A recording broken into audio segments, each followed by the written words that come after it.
ఓం శ్రీ గురుభ్యో నమ. కురుక్షేత్రంలో తానే స్వయంగా భగవద్గీతను అందించిన శ్రీకృష్ణుడు విష్ణు సహస్రనామమును తెలపడానికి మాత్రం భీష్ముడిని ఎందుకు ఎంచుకున్నాడు? దీని వెనుక రహస్యమేమిటి? నిశితంగా పరిశీలిస్తే దీనికి ముఖ్యంగా మూడు కారణాలు కనపడతాయి. మొట్టమొదటిది, కృష్ణ భగవానుడు గురువు యొక్క గొప్పదనాన్ని ప్రపంచానికి తెలియజేయాలనుకున్నాడు. సంభవామి యుగే యుగే అంటూ ప్రతి యుగములో తాను అవతారమెత్తుతాను అన్న కృష్ణుడు ఒక గురువు ద్వారా సర్వవ్యాపకత్వమైన తన విష్ణుతత్వమును చెప్పించాలనుకున్నాడు. మరి ఆనాడు పాండవులు మరియు కౌరవుల పక్షాలలో సమానంగా గౌరవాన్ని పొందిన ఆచార్యుడు కేవలం భీష్మాచార్యులే.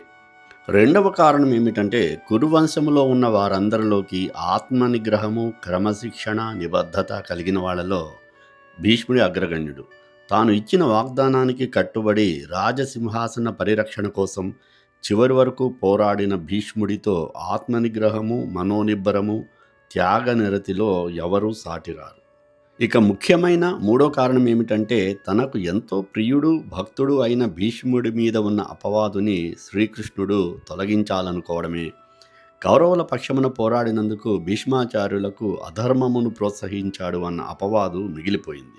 కానీ అంతిమంగా ధర్మము విజయం సాధించడం వెనుక భీష్ముల వారి పాత్ర పరోక్షంగా ఎంతో ఉంది. ధర్మరాజుకు ధర్మ సందేహాలు తీర్చి రాజనీతిని నేర్పించినది కూడా భీష్ముడే. అంపశయ్య మీద అహంకార మమకారములతో సహా అన్నిటినీ వదిలి యోగి వలె తన ధ్యానములో ఉన్న భీష్ముడే విష్ణు సహస్రనామము ద్వారా విష్ణుతత్వమును అందించడానికి అర్హుడని భావించిన కృష్ణ భగవానుడు ఆ అపవాదు తొలగించడంతో పాటు విష్ణు సహస్రనామములతో పాటుగా భీష్ముడిని చిరస్మరణీయుడిగా చేశాడు.